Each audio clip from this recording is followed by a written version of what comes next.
कितना भी प्रवचन सुन ले, कितना भी प्रवचन सुन ले, अपने स्वभाव को नहीं छोड़ेगा, मिथ्या दृष्टि बना रहेगा।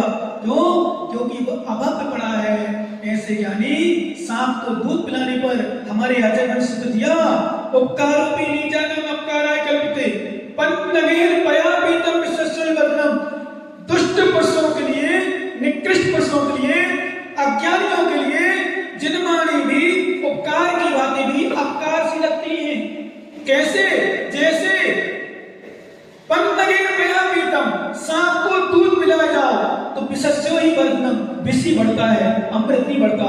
विश्वास करना। इसलिए हमारे आचार्य ने कहा, मूर्ख लोगों के लिए उपदेश वैसा ही है जैसा सर्प को दूध पिलाना। एक पात्र में कचरा रखा है और कचरा से लबालब भरा है, उसमें दूध डालना डालो, दूध कैसे बन जाएगा? दूध भी खराब हो जाता है। ऐसे आपके मस्तिष्क रूपी कटोरे में बुराइयां भरी हैं, गालियां भरी हैं, दूसरों के प्रति गलत सोच भरी है, गलत धारणा बनी है, उसमें जिनमानी कैसे बन जाएगी? अरे भैया, गलत धारणा छोड़ दो, गलत विचार छोड़ दो, जिनमानी को भरो तो सब समझ जाएगा केवल छोड़ो। मुझे प्रवचन करने आओ सभा में, मेरी सभा में। साधु ने कहा, मेरी जाता किसी की सभा में? बोले नहीं, तुम्हें आना पड़ेगा। तो साधु ने कहा, तुम्हें मुझे खीर देना पड़ेगी। क्या देना पड़ेगी? खीर। खीर खिलाओगे तो मैं प्रवचन करूंगा। बोले ठीक महाराज। तो राजा ने काजू किशमिश हरे मनोका बादाम सब कुछ की बढ़िया चीजें, चने चावल की खीर बनाई, दूध वाली बाबा बड़ा मलाई डाल के खीर बना ली। साधु क्या किया? एक कटोरा ले लिया, कटोरे में कचरा भर दिया, राजा के हाथ आगे किया। बोले राजन, खीर डालो। तो राजा ने नहीं डाली। बोले डालो ना।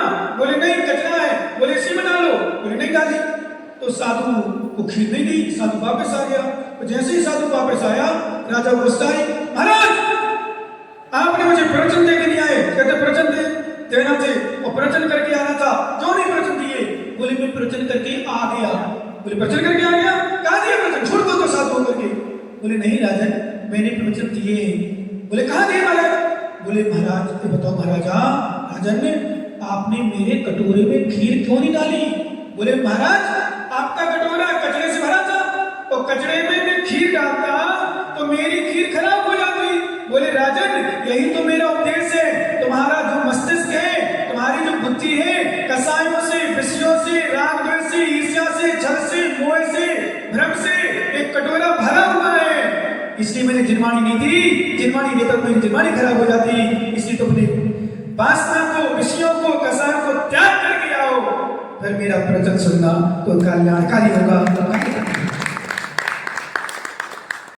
जिसका उपयोग संसार में लगा है, संसार के व्यापार में लगा है, संसार की क्रियाओं में लगा है, तो उसका उपयोग यहाँ नहीं लग पाएगा। जिसको अन्य चीजें याद है, वो क्या ही चीज याद करेंगी? बोले महाराज, आपको गाथाएं क्यों याद है? हमने कहा भैया, हमें संसार की बातें याद नहीं है, इसलिए हमें जिनवाणी याद है, और तुम्हें संसार की बातें याद है, इसलिए जिनवाणी याद नहीं है। जिनवाणी याद करना हो तो संसार की बातें भूल जाओ, और संसार की बातें याद रखोगे तो जिनवाणी याद नहीं आ पाएगी। खराब लगता है, गुलाब जामुन खराब है, मिठाई खराब है, खाने वाले अच्छे से खाते हैं और शुगर प्रेशर किल नहीं है।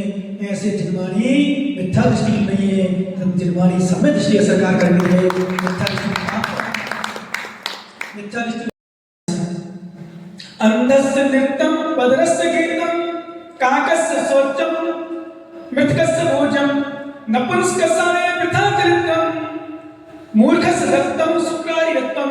ये सूत्र है कि अंधस्य नृत्यम, अंधे के सामने नृत्य करना व्यर्थ, बहरे के सामने सुंदर सुंदर गाने सुनाना व्यर्थ, नपुंसक के सामने सुंदर स्त्री देना व्यर्थ, कौवा के लिए सामने श्रृंगार करना व्यर्थ, मृतक के लिए भोजन देना व्यर्थ, ऐसे मूर्खों के लिए उपदेश देना व्यर्थ है। उपदेश ज्ञानियों को सार्थक होते हैं, अज्ञानियों को सार्थक